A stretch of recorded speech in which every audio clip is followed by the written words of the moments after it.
Let's move on. Let's talk about the debut on the bourses today. Weak debut for Amirchand, almost 8% discount. But then let's evaluate Amirchand's growth roadmap. Also, the impact of West Asia crisis on Amirchand, and they also bet big on FMCG expansion, and also, all eyes on the celebrity-led campaigning. Let's ask all of these questions. We are joined by Mr. Rahul Suri, whole-time director, Amirchand, Jagdish Kumar.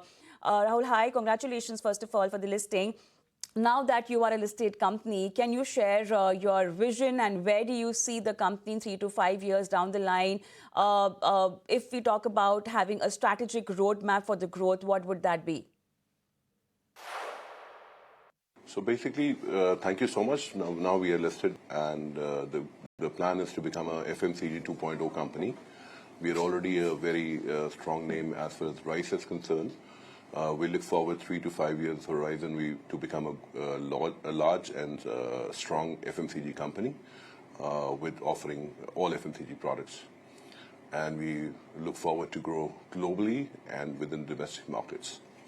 We already have 3 large plants, which includes our largest plant in Amritsar, which is a mega unit by the Government of India, also a carbon green unit. Then we also have a unit in Haryana, and we also have a unit in Delhi.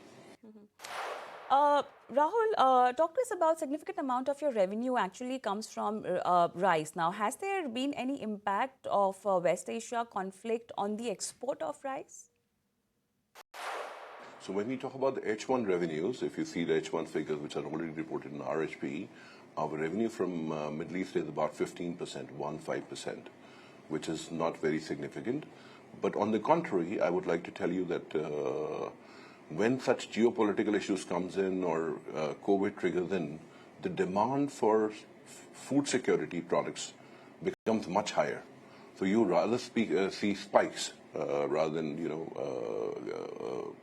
subdued demand. So you see the demand increasing, and that's what is happening in the Middle East.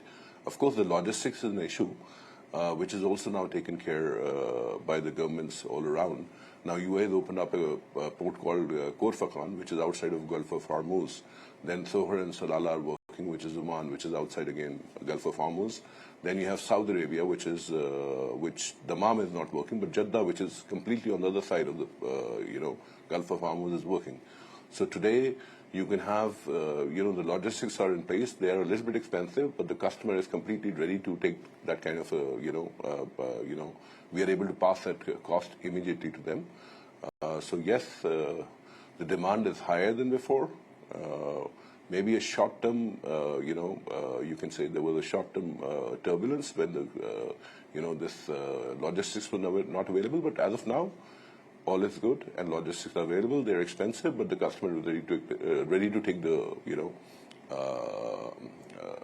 we are able to pass on the cost to them. Right.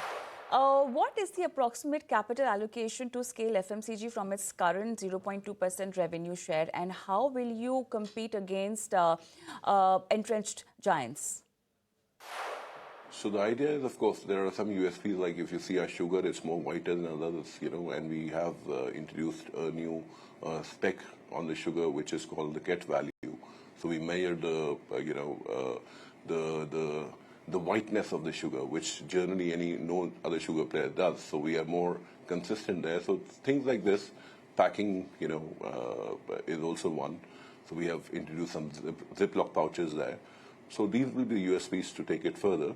And the allocation is because this money has been raised for the working capital.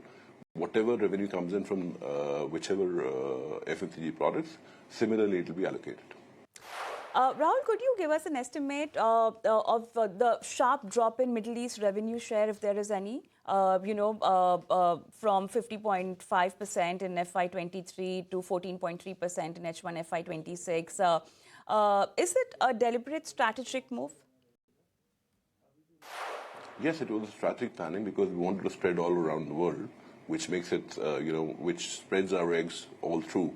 So we are not hit by, so somehow we never knew this Middle East crisis will come in. But yes, if you see now that, we do not bring any revenues from one particular region. We bring it from India, which is, of course, the biggest, and then we are spread all around 38 countries. We may be available in more than 50 countries indirectly. And the idea is to even keep growing like this and grow more than to about 70, 75 countries, 90 countries maybe in the next 2 to 3 years. You plan to expand in tier 3 and tier 4 cities. Now, just wanted to understand about these plans and which geographies are you also eyeing then? So we are available pan-India, but we want to have more penetration into the tier 3, tier 4 cities and also in the metros. So we'll increase our distribution network from currently 425 distributors or 430 distributors to about 700, 900 distributors in the next 2 to 3 years, so that we can get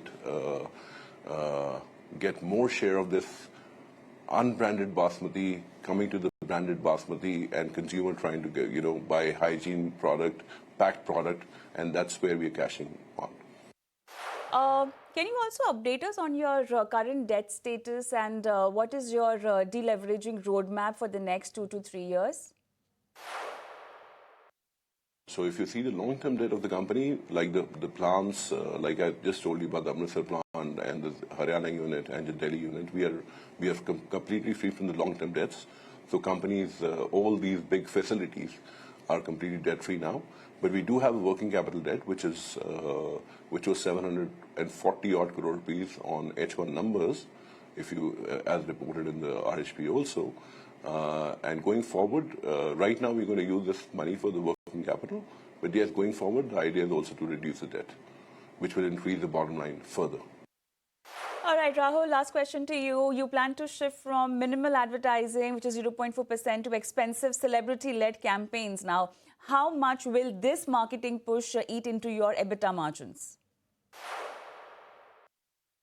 So we haven't decided the budget as of now. We are discussing with all the big giants like Havas, Agawale, all the big giants, and also some A category ad agencies, and soon we'll announce the budget.